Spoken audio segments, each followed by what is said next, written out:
Yo, what's going on, guys? My name is Mega Swampario, and today we're doing things just a little bit different than normal. My buddy Diamond Dave and I are bringing you the first top 10 video to this channel. How's it going, Dave? I'm good, glad to be here. I would call it less of a top 10 and more of a top per gen, but regardless, let's get into it. Today, in the case you can't read the title, lol, I can't believe I just said that out loud. We are annoying Pokemon of each generation. It just, whatever makes the Pokemon, they just don't click. They're annoying. The ones you never like to run into. Those are who we're covering today. Before we get into this, I must warn you. This is a fair warning. There are bound to be some choices you disagree with. Because this is an opinion-based list. It's me and Diamond Dave's list of our opinions here. If you don't think we got it right, be sure to let us know your picks down in the comments below, and we will be sure to hear your reasoning behind your decision. Alright, for Gen 1, we all know which Pokemon we chose. It's the name that has been a curse under our breath since the first time we ever entered a cave. You guessed it, it's Zubat. The ever-hated Pokemon out of all 802 or more since Ultra Sun and Moon are coming out. I know you curse every single time you encounter this vermin in these caves. I have been for 20 years now. Agreed. Gen 2. For Generation 2, we have only the legendaries on the list. The roaming legendaries. Yep, that's right. They're the extremely annoying, as you literally can waste many hours just trying to catch up to one, let alone the other two. People literally spend more time catching them in the after game than in the entire story part of the game. It's very, very true. I spent like 30 hours total trying to catch them. Okay, I will tell you this for a funny story right now about them, is when I was first playing through Gold and Silver, because I'm the late guy joining the party. I was born the same year Gold and Silver came out, so by the time I was playing it, I'd already played Heart Gold and Soul Silver.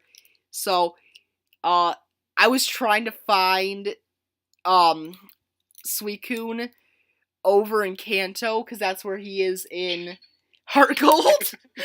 And then that just made me look like so stupid when I found out he's just roaming legendary with the other ones.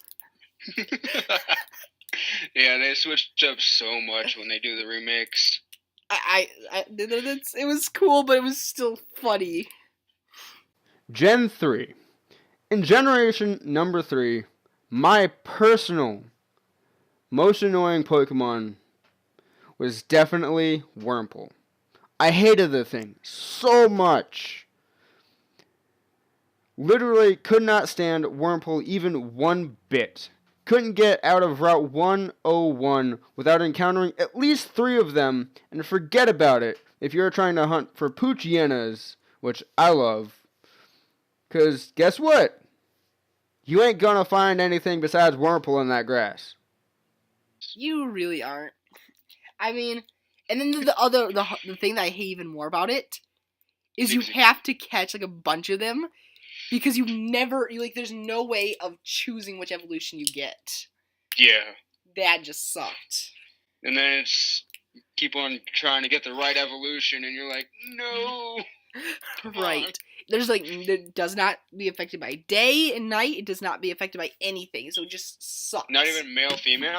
No, nothing affects it. It's 100% up to chance. It's 100% up to chance. Jesus. So it could be 100% your game is just Cascoon. Yeah, pretty much. It was Diamond and Pearl when I first tried to clean my decks. I just gave up on that thing until post-game. Yeah, no. It wasn't worth it to me. Gen 4. We all know about the honey trees in Gen 4, correct?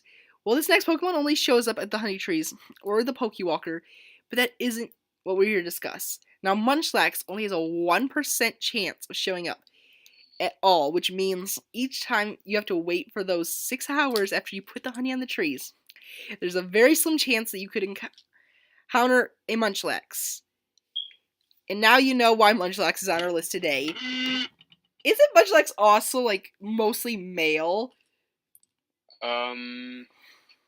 I'd have to fact check that. Let me fact check that. I'm looking that up right now. It is 12.5% female, 87.5% male. So try and get a female shiny Munchlax legit in Diamond and Pearl, screenshot this, and send it to me, and I will power save any Pokemon you want, because I guarantee you're not going to do it. You have to do it by the end of the year.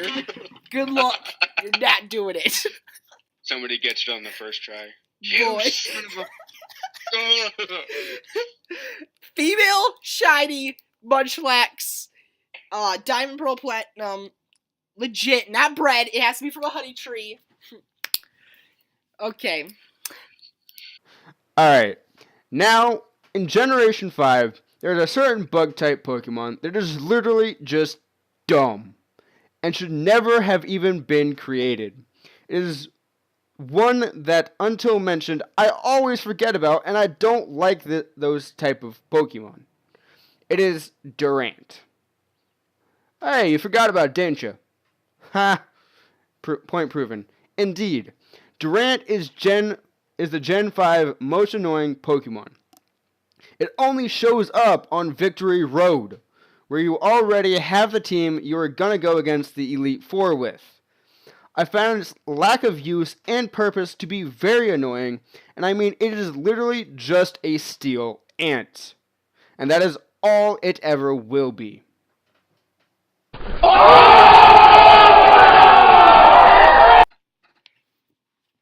Okay, Generation 6. A fair warning for the Generation 6 is I don't think either of one of us have really played too much into it. So, in Generation 6, there was a Pokemon that shows up while you are walking through the flowers that is even annoying, has annoying name. Flabebe. It's the most annoying, adorable Pokemon there is. Yes, it is adorable, at the same time it pops up so much that it had to find its way onto this list somehow. Gen 7. The most annoying Pokemon in Generation 7 actually does not originate in the Alola region. It gets its roots from the Kalos region. This Pokemon is Zygarde Complete Form. It falls into this list because of the sheer amount of cells and cores you have to find, and the fact that you must find certain ones during certain parts of the day. There are 95 cells and 5 cores that need to be collected in order for you to be able to complete Zygarde. And it literally takes you hours in order to find them all. But that is not to say that it is not well worth the time and effort. Zygarde Complete is an absolute beast, and it wrecks almost anything. Alright, there we go. Now, before we get into the king of all annoying Pokemon, we have some to make some honorable mentions. It was a hard decision for the most annoying of Gen 1, and these two were in the running and lost because of them being somewhat viable in the game. We have Geodude and Tentacool for the same reasons as Zubat, but they didn't quite make it because they had some use. Then there were the gender-locked Pokemon that are needed to evolve, like Vespiquen or Gallade, who have to be a certain gender in order to evolve, which kind of takes time, especially when that Pokemon has like a 1% chance of showing up anyway. And then the only other Pokemon worth mentioning was in Gen 7, and it was Wimpod. The reason it was being mentioned is in order to even get close to it, you basically had to sneak around and spook it to battle you. On top of that, it has the ability Wimp Out, which means it bolts once it hits below 50 HP, making it pretty hard to catch. Yes. And, without further ado, it is time to announce the king of all annoying Pokemon. Drumroll, please. Magikarp. Yes. Yes, boys and girls. We all know this terrible excuse for a Pokemon because every single one of us has ran into it in every single game we've played. It's not only annoying in 1 or 2 generations, but every single generation there is.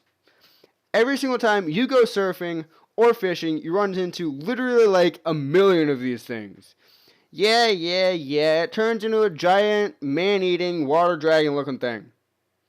You still have to deal with it with a Pokemon that only knows the move Splash, which does absolutely nothing. Dave, any thoughts on this terrible Pokemon? There was once a time where Gyarados kicked butt. Sadly, he's no longer really as menacing as he once was. We gotta admit that. But even when he was good in battle,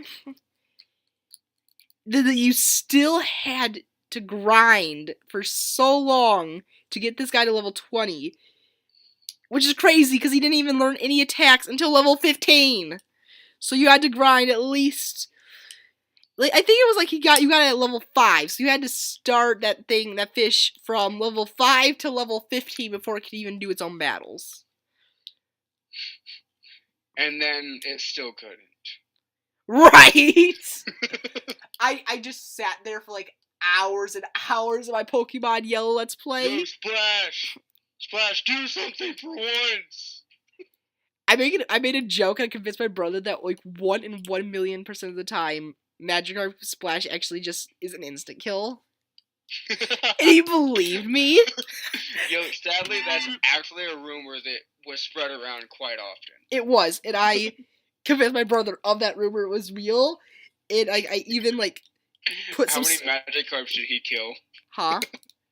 How many Magikarps got killed for that? I don't know, but the funniest thing was I actually used Arceus and Parrish song to make him think it actually worked.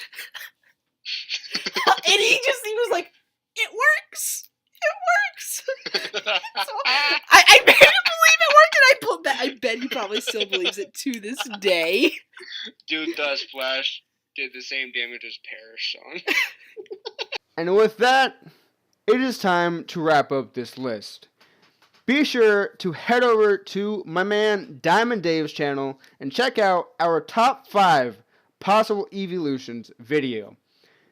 Also, be sure to leave a like and in the comments tell us which Pokemon you think are the most annoying out of all of them. And if you're new here, be sure to subscribe for more content and future list videos. Until next time, guys, my name is Mega Swampario, and you stay the very best. See you guys next time. Peace out.